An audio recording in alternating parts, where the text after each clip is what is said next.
Mesdames et Messieurs les ministres, Mesdames et Messieurs les parlementaires, Mesdames et Messieurs les présidents, Mesdames et Messieurs les ambassadeurs, Mesdames et Messieurs, chers amis, je voudrais d'abord vous remercier d'être ici, très nombreux, en cette fin d'après-midi, remercier celles et ceux qui ont préparé cette conférence des ambassadeurs, vous dire que j'ai suivi l'essentiel de vos travaux au cours de ces journées et que je mesure à quel point une énergie, une bonne volonté, une volonté vraiment que la France retrouve toutes ses couleurs sont présentes.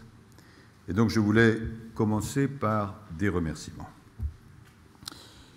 Mesdames et Messieurs, sur le plan international, 2004 restera comme l'été de toutes les crises.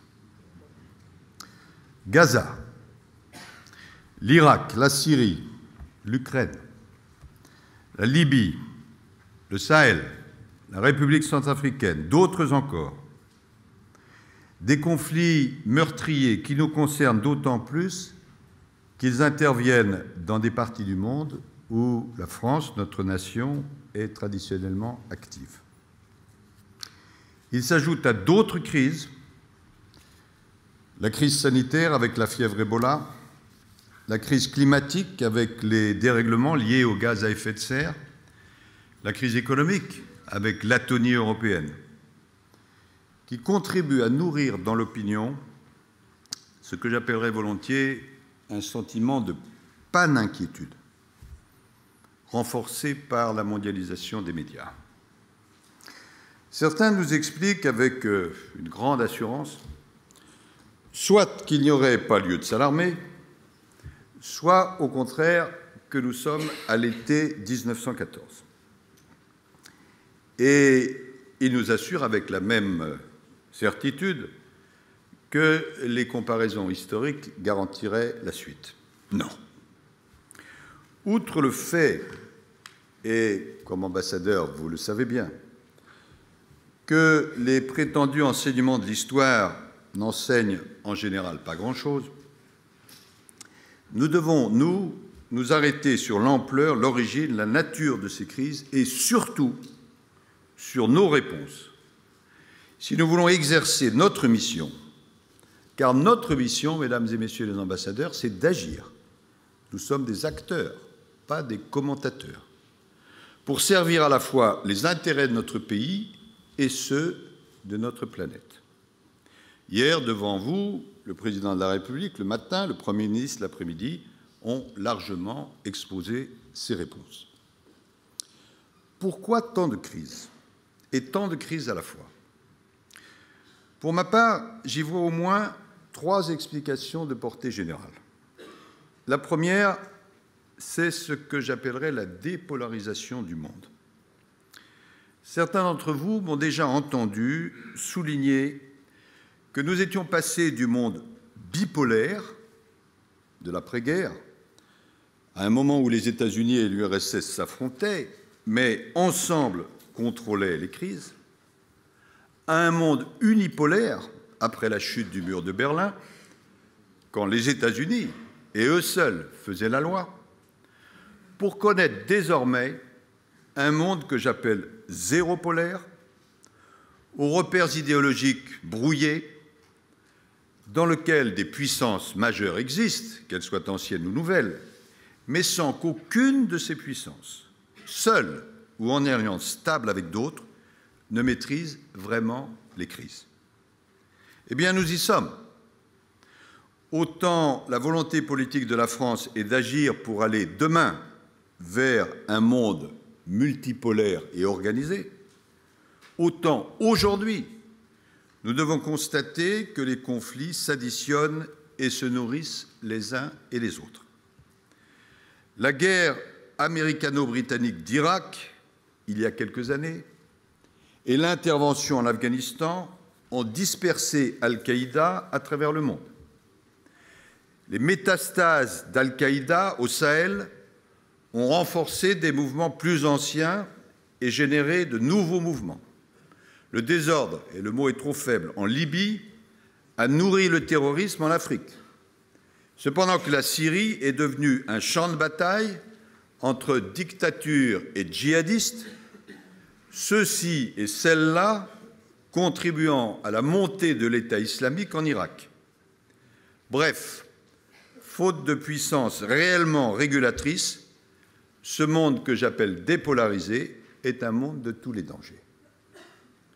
Il y a une deuxième explication générale. C'est ce que j'appellerais l'éclatement de la puissance. De nouveaux États revendiquent, et souvent avec raison, une place accrue. Les États ne détiennent plus le monopole de la force.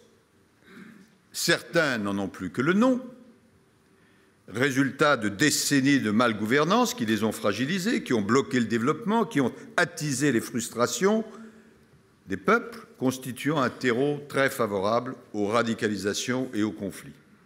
Et pendant ce temps-là, l'État islamique au Levant, EIL, ce califat que j'ai baptisé de la terreur et de la haine, s'arroge, lui, des pouvoirs super-étatiques en matière de finances, de justice, de pensée et de vie ou de mort.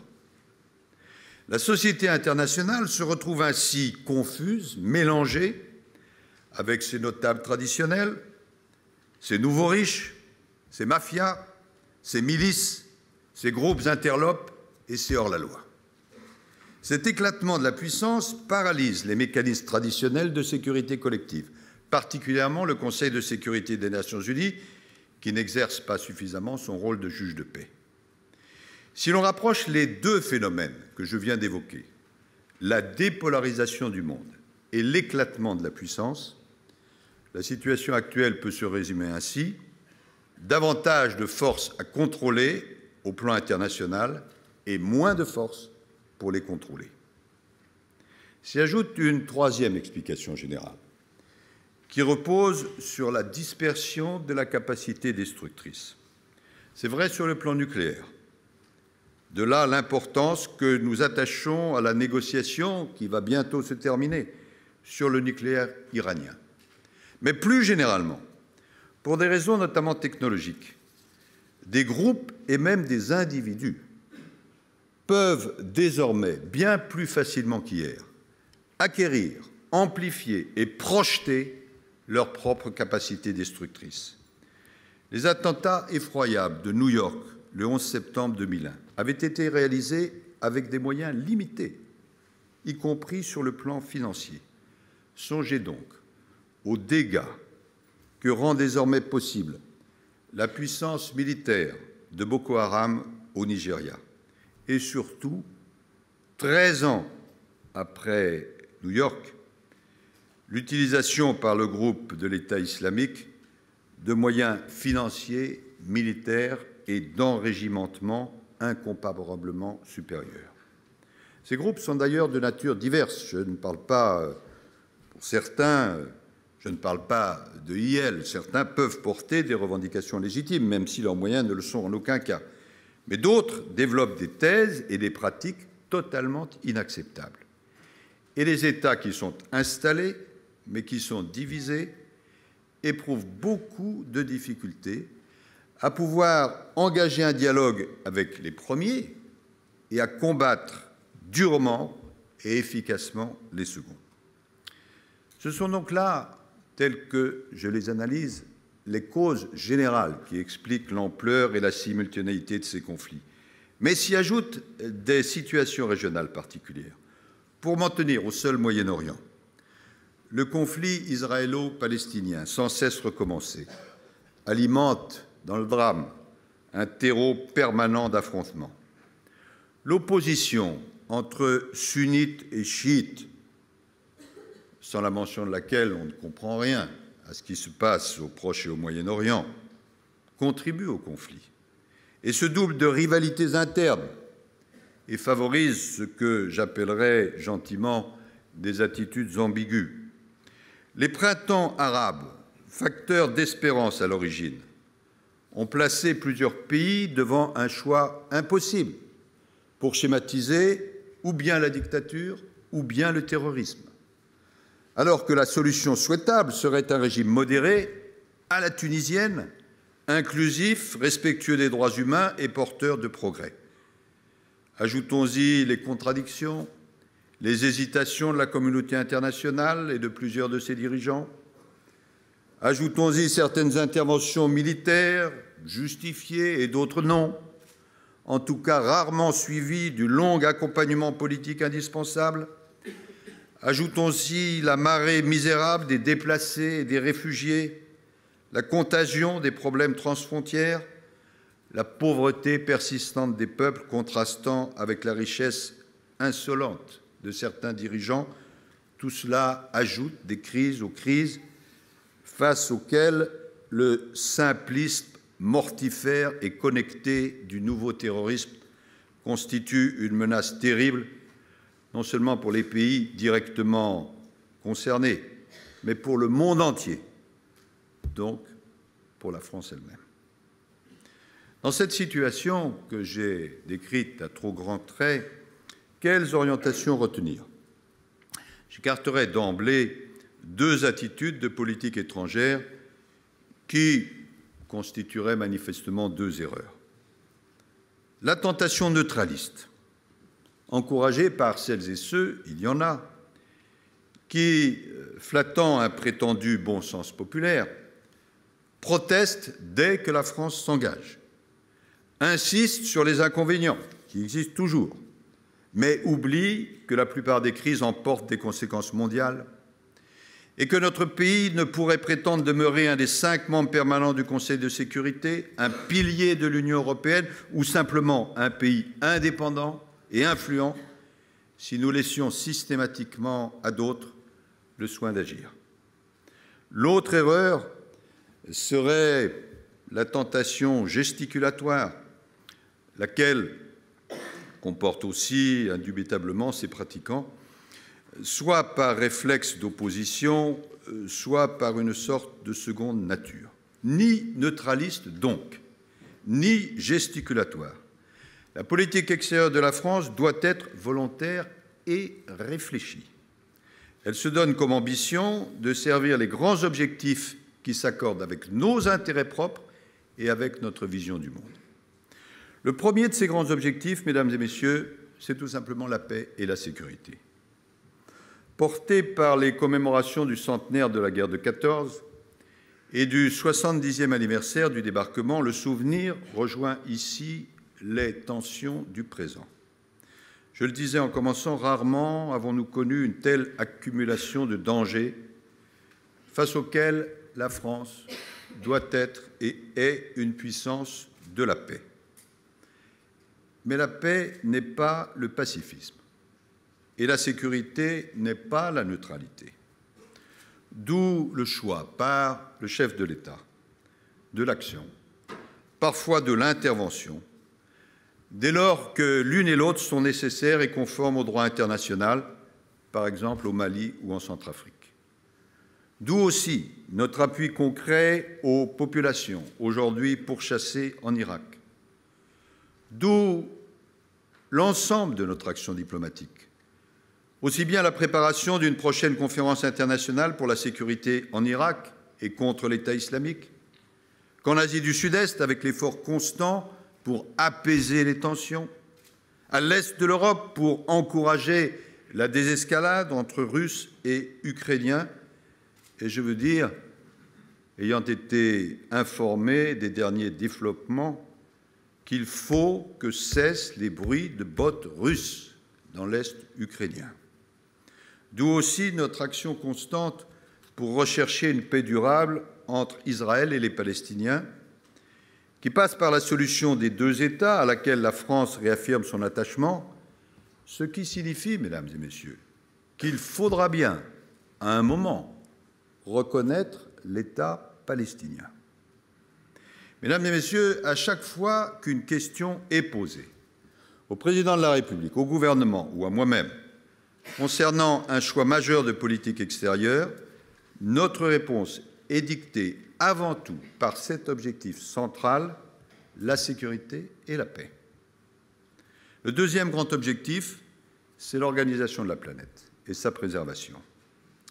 L'an prochain verra le 70e anniversaire de la Fondation des Nations Unies. Nous plaiderons plus que jamais pour une société internationalement mieux régulée sur les plans politique, économique, social et environnemental. De là, notre appui constant à l'Organisation des Nations Unies, qui doit être réformée afin d'être plus représentative et efficace. De là aussi notre proposition, qui peut paraître utopique, mais l'utopie d'un moment est la réalité du lendemain. De là notre proposition à laquelle une séance spéciale sera consacrée lors de la prochaine Assemblée générale des Nations unies d'une autosuspension volontaire par les 5 membres permanents du Conseil de sécurité de leur recours au veto en cas de crime de masse. De là également notre attention constante aux droits de l'homme, à travers notamment notre campagne permanente pour l'abolition universelle de la peine de mort. De là notre mobilisation, malgré les contraintes budgétaires, en faveur de l'aide au développement et de la solidarité, par exemple, pour lutter contre la dramatique épidémie Ebola. Nous agissons pour une meilleure et plus juste organisation de la planète, mais aussi, mesdames et messieurs, pour la préservation de cette planète. Ce sera en 2015 la mission principale de notre diplomatie et sans doute d'ailleurs la tâche principale de ce quinquennat en matière internationale, avec la présidence qui nous est confiée de ce qu'on appelle la COP 21. Quel est notre but? Un accord universel, juridiquement contraignant, plus une série d'engagements nationaux, plus un paquet financier comprenant notamment la dotation du Fonds vert pour le climat, et enfin un encouragement, un recensement de toute une série d'initiatives prises à travers le monde par les communes, par les régions, par les grandes entreprises ou par les branches économiques afin de réduire leurs émissions de gaz à effet de serre qui sont responsables du dérèglement climatique. L'idéal serait que ces 4 volets puissent composer à la fin 2015 à Paris une véritable alliance de Paris pour le climat qui marquerait, si nous y parvenons, l'entrée de notre planète dans un nouveau modèle de développement porteur à la fois de transition écologique et de croissance verte. Le troisième objectif de notre politique étrangère, c'est la relance et la réorientation de l'Europe. Responsabilité spécialement assurée à mes côtés par le secrétaire d'État Harlem Désir. Dans quelques jours, de nouveaux responsables européens seront choisis. Ils se mettront au travail avec le nouveau Parlement. Les résultats des élections européennes, d'une part, l'analyse objective de la situation européenne, d'autre part, montrent combien des changements très importants sont nécessaires dans l'orientation économique, sociale, environnementale et dans la gestion même de l'Union européenne. Ces changements, nous ne les concevons pas comme un substitut aux réformes que doit mener la France, mais comme un complément indispensable. Et puisqu'il y a, semble-t-il, débat, je veux être parfaitement clair.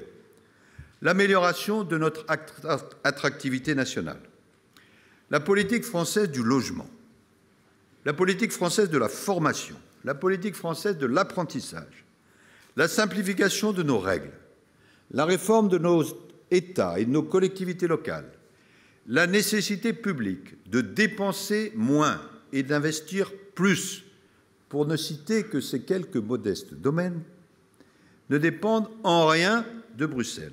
Paris doit prendre ses responsabilités afin de poursuivre les changements indispensables. Mais en revanche, dans une Europe économiquement atone, avec une demande qui est déprimée et 25% des jeunes Européens au chômage, relève évidemment et spécialement de l'Union européenne. Par exemple, le soutien aux investissements. Par exemple, une gestion active de la politique de change. Par exemple, l'adoption d'une nouvelle stratégie énergétique ou d'une nouvelle politique de la concurrence. Oui, tout cela relève de l'Union européenne et doit fortement être réorienté. Quant à la politique extérieure de l'Europe, nous, Français, la souhaitons et la soutenons, car contrairement à ce que je lis parfois, nous la voulons active, vigoureuse, ambitieuse même. Nous demandons qu'elle s'intéresse à la fois au Sud et à l'Est, à tous les continents, et qu'elle sache accompagner la France, comme la France doit savoir l'accompagner. Notre quatrième et dernier grand objectif extérieur concerne le rayonnement et le redressement économique de notre pays. Bien sûr, ce sont les entreprises qui créent les richesses, et je ne vais pas, sur ce point, rivaliser sur des thèmes que, d'ailleurs, depuis longtemps, j'ai abordés et qu'à l'époque, on m'a parfois reproché. Mais ce que je veux dire, c'est que vous aussi, pour celles et ceux d'entre vous qui représentent l'État, vous êtes comptables du redressement économique. Et les réformes adoptées au Quai d'Orsay ces derniers temps doivent faciliter l'action en ce sens. Notre compétitivité nationale doit s'améliorer en Europe, ainsi que hors d'Europe. Et le secrétaire d'État, Thomas Thévenoud, aura notamment pour mission de se concentrer sur le redressement du commerce extérieur avec vous toutes.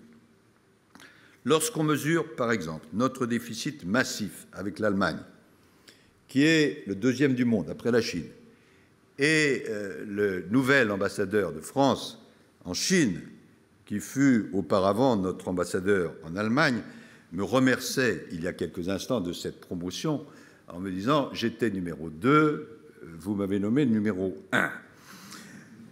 Mais il sait, par expérience et par excellence, que cette remontée nécessaire est absolument essentielle. De même, songez à ce chiffre, 1,5 milliard d'euros de déficit pour le seul secteur agroalimentaire avec les seuls Pays-Bas. Ou encore les efforts qui nous restent à accomplir par rapport à l'Asie, au Brésil, aux pays du Golfe. Je pourrais allonger la liste. Chacun de vous, mesdames et messieurs les ambassadeurs, est concerné. Il n'y a pas de petit poste et il n'y a pas de déficit incompressible ni d'excédent qui soit satisfaisant. Notre mot d'ordre, c'est la mobilisation générale et ordonnée. Ce redressement économique, souhaité et soutenu par nos compatriotes français à l'étranger, doit être aidé par tous les autres outils dont nous disposons pour notre rayonnement. Et inversement, ce redressement constitue la meilleure contribution qui puisse être apportée à ce rayonnement. C'est en cela aussi que notre diplomatie est globale.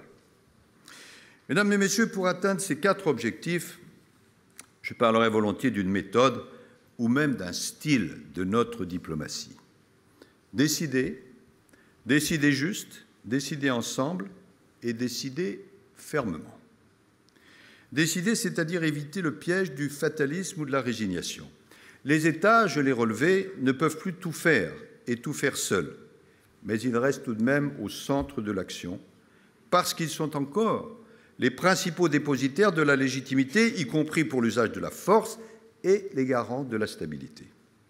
Lorsque la France décide d'intervenir au Mali ou en Centrafrique, lorsqu'elle décide de voter pour que la Palestine devienne un État observateur non membre de l'ONU, lorsqu'elle décide de soutenir l'opposition modérée en Syrie, à la fois contre les groupes terroristes et contre la dictature de Bachar el-Assad, dont je note en passant qu'il les a longtemps encouragés et qu'il n'est pas devenu notre partenaire sous prétexte qu'il les combattrait aujourd'hui. Lorsqu'elle décide de réorienter son action et ses moyens diplomatiques vers les États asiatiques, africains et sud-américains, lorsqu'elle décide de renforcer l'armée libanaise, garante de l'unité de ce pays ami, lorsqu'elle décide de livrer des armes en Irak pour résister à la menace terrible qui frappe les minorités, à travers toutes ces décisions et beaucoup d'autres, la France ne se résigne pas, la France ne s'aligne pas, elle contribue à la sécurité, à la stabilité et au progrès. Décider juste, c'est une deuxième exigence. Dans ce domaine, malheureusement, il n'y a pas de certitude absolue. Au moins peut-on savoir que les coûts qui sont associés à toute action augmentent à mesure qu'on tarde pour décider cette action, confère la crise de l'euro. La procrastination ou l'inaction envoie de très mauvais signaux à tous ceux, et ils sont nombreux, qui guettent pour bafouer le droit, pour violer les frontières, pour défier l'ordre mondial ou plus simplement pour porter atteinte à nos intérêts. Qui dira par exemple l'impact qu'a pu exercer la renonciation aux frappes contre M. Bachar el-Assad fin août 2013 sur le comportement ultérieur du président russe en Crimée ou dans l'est de l'Ukraine. En même temps, décider juste implique de comprendre qu'aucun acteur étatique ou multilatéral n'a plus désormais la capacité d'imposer seul et de l'extérieur les réformes nécessaires au gouvernement pour qu'il reprenne la main. Les grands exercices de remodelage menés de l'extérieur après les 2 guerres mondiales ou la décolonisation ne sont plus possibles. Libye, Syrie, Irak, Ukraine, Bosnie, Centrafrique. Les progrès se feront à la fois par une approche internationale et au cas par cas avec les parties prenantes de l'intérieur. Décider juste, c'est donc favoriser ces progrès et les accompagner. La troisième exigence, c'est de décider collectif. Il nous faut travailler de plus en plus en réseau. Le réseau européen, le multilatéralisme organisé que j'esquissais tout à l'heure, a besoin d'une Europe qui s'affirme. Le réseau francophone, qui lui aussi doit être mobilisé. Le réseau euro-arabe. Le réseau de ce qu'on appelle dans notre jargon le P3, c'est-à-dire les États-Unis, la Grande-Bretagne et la France. Le réseau du P5, les 5 membres permanents du Conseil de sécurité, le réseau de l'Alliance atlantique dont nous sommes partis, IE, le réseau du G20 et du G8, devenu de plus en plus G7, le réseau des ONG, le réseau des collectivités territoriales. Il nous faut diversifier nos réseaux d'influence et nos effets de levier, sachant que la France dispose à cet égard d'un atout exceptionnel et reconnu, notre indépendance politique et notre souci de l'universel. Enfin, je disais décider ferme. L'exemple en est donné par nos choix en matière de lutte contre le terrorisme. Et je salue à cet égard tous les services français qui accomplissent un travail remarquable. Nous menons cette lutte sur le plan intérieur et sur le plan extérieur. La communauté internationale doit pratiquer d'urgence contre le terrorisme une lutte coordonnée et sans faiblesse, en particulier, je le citais, contre le désormais fameux État islamique. Qu'est-ce que cela veut dire? Une action de force par des moyens de renseignement et militaires, une action financière en asséchant les sources, une action politique au nom de l'unité et de l'intégrité des pays concernés, une action sociale en soutenant les populations déshéritées et en les éloignant de cette excroissance monstrueuse, une action régionale, une action européenne, qui a vocation à être partagée par la communauté internationale tout entière, y compris bien sûr la Chine et la Russie. Cette stratégie ferme et coordonnée est absolument indispensable dès lors que ce groupe ne vise ni plus ni moins qu'à soumettre, entendez, tuer, tous ceux qui ne pensent pas comme lui. Mesdames et Messieurs les ambassadeurs, il y a quelques mois, notre maison a connu un changement de dénomination et de périmètre. Vous l'avez pleinement assumé. Le ministère des Affaires étrangères et du Développement international est désormais en charge, outre ses attributions traditionnelles, du commerce extérieur et de la promotion du tourisme. Cette extension que j'ai souhaitée vient compléter une évolution entamée depuis 2012. Déjà, à l'époque, la suppression du ministère de la Coopération au profit d'une compétence géographique étendue du Quai d'Orsay, le plein rattachement à notre département à la fois des affaires européennes, du développement, de la francophonie et des Français de l'étranger, l'accent mis sur la diplomatie économique, sous l'impulsion, je veux le citer, de Jacques Maire, tout cela avait amorcé le changement. La nouvelle dénomination du ministère et surtout les actions concrètes que nous conduisons et allons conduire complètent cette orientation. Le Quai d'Orsay devient ainsi le ministère de l'Action extérieure de l'État, avec tous les outils correspondants. Cependant que vous êtes vous-même, dans chaque pays, les premiers acteurs et les coordonnateurs uniques de notre diplomatie globale. S'agissant du ministère, sa compétence économique et financière, je n'ai pas besoin de le dire, est confirmée.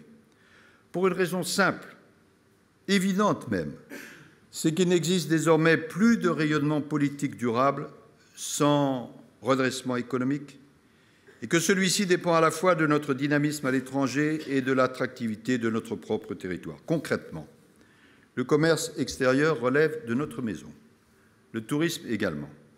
Une convention pratique a été passée entre le secrétaire général du Quai d'Orsay et le directeur général du Trésor.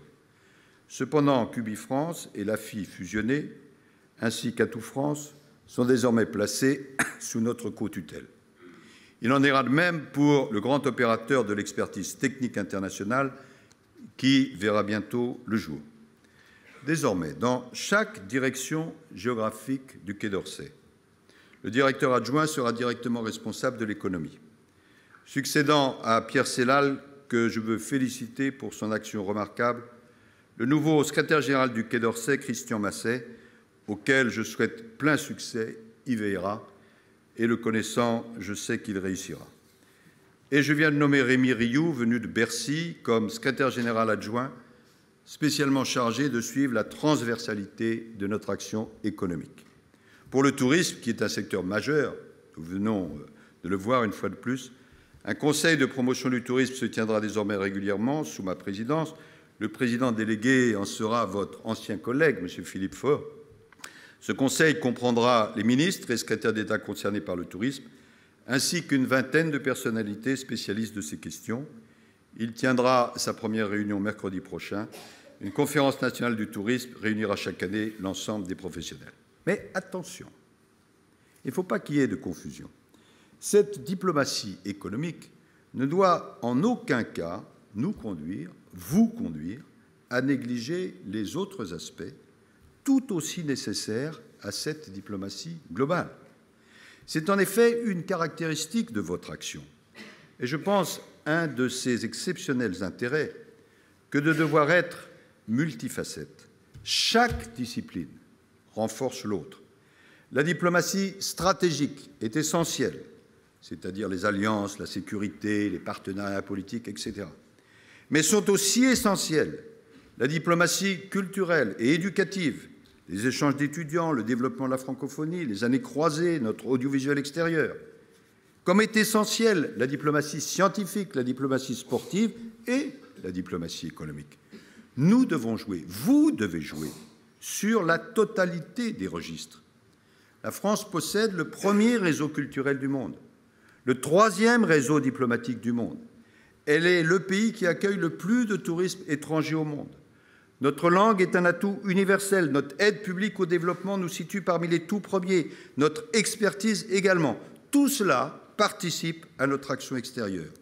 Le ministère en est la plaque tournante et vous, mesdames et messieurs les ambassadeurs, vous en êtes les premiers relais et les premiers acteurs. C'est cette diplomatie globale, à la fois par son champ géographique et par son champ de discipline, que la République vous confie.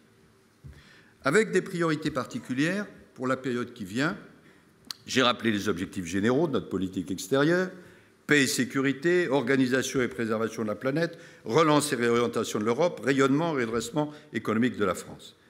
Dans ce cadre, comme ambassadeur, et c'est là-dessus que je voudrais terminer, je vous fixe, mesdames et messieurs les ambassadeurs, pour la période qui vient, 5 tâches spécifiques qui devront faire l'objet de votre part personnelle, d'initiative et d'évaluation permanente, en tenant compte, bien sûr, de la diversité des postes.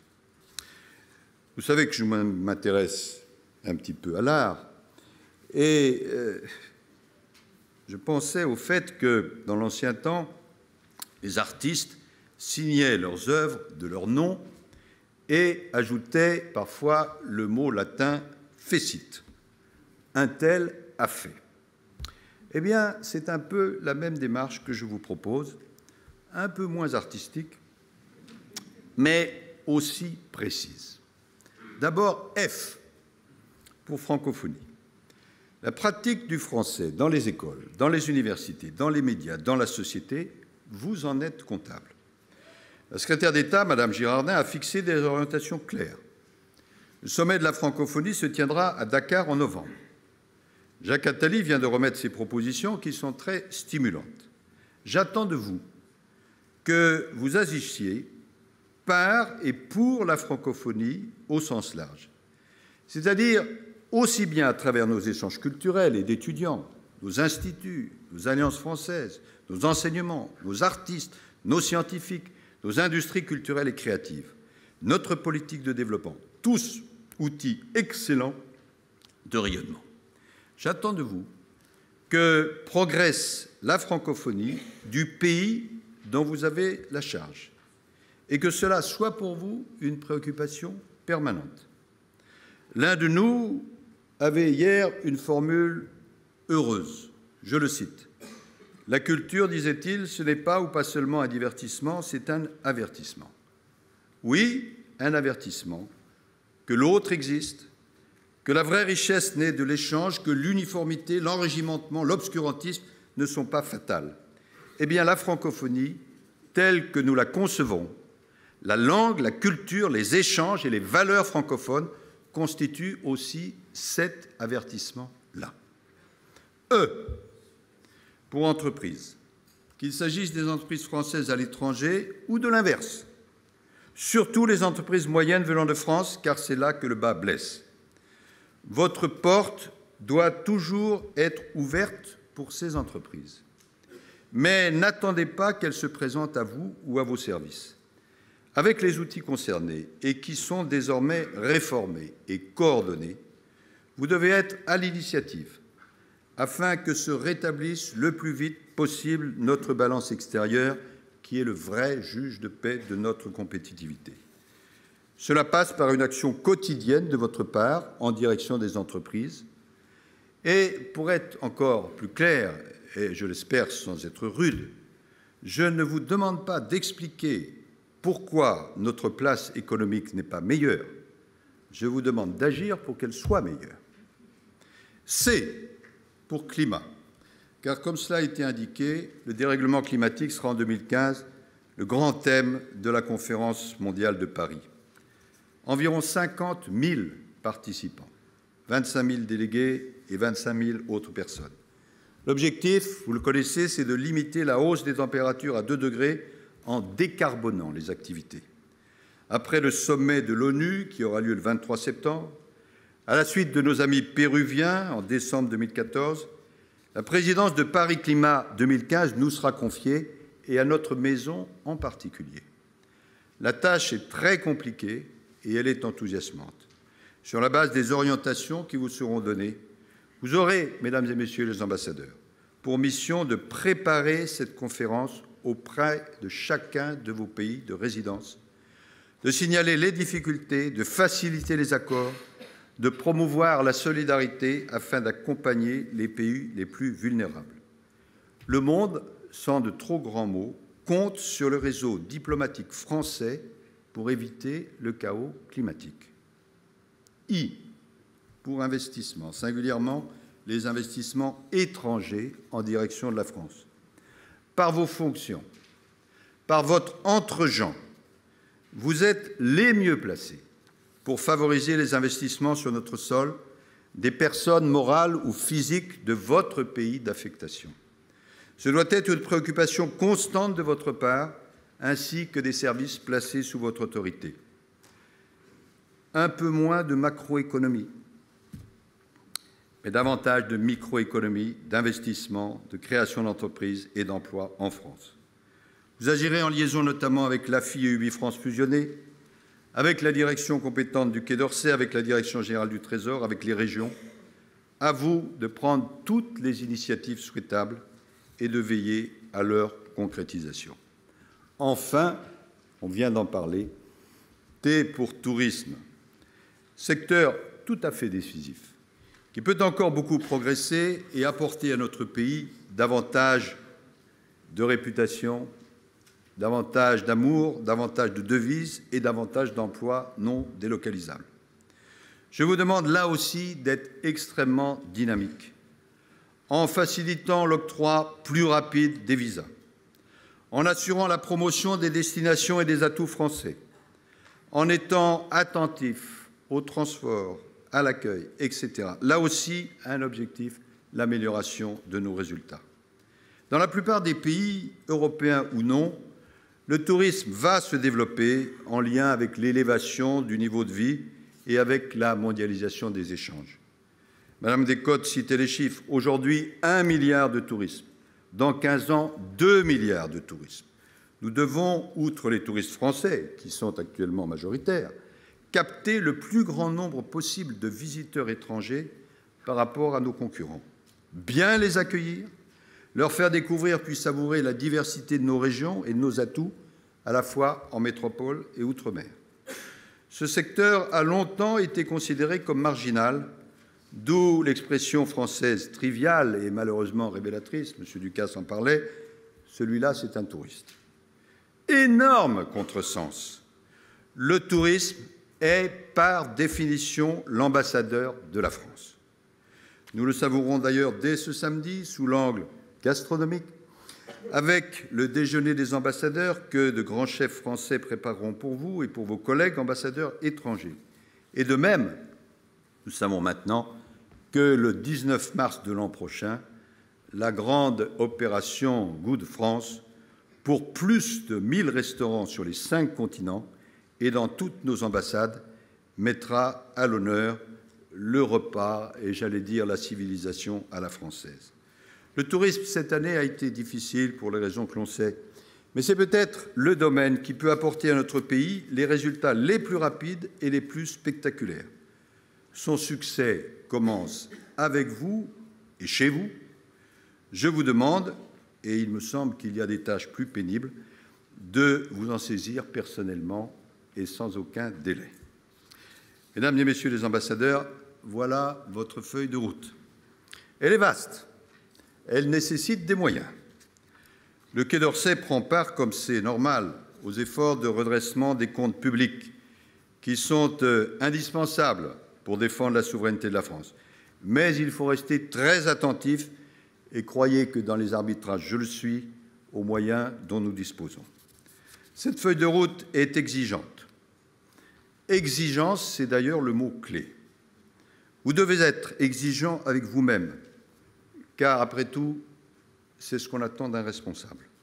À cette condition, nous pouvons être exigeants avec nos collaborateurs, et nous le sommes.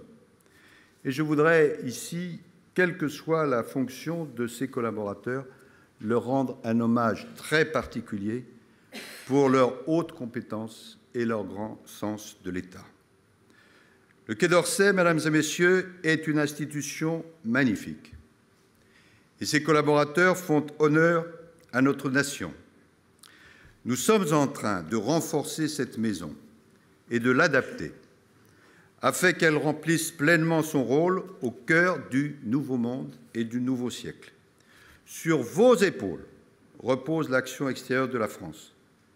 Je vous félicite de ce que vous faites pour elle. J'ai une totale confiance en vous. Merci.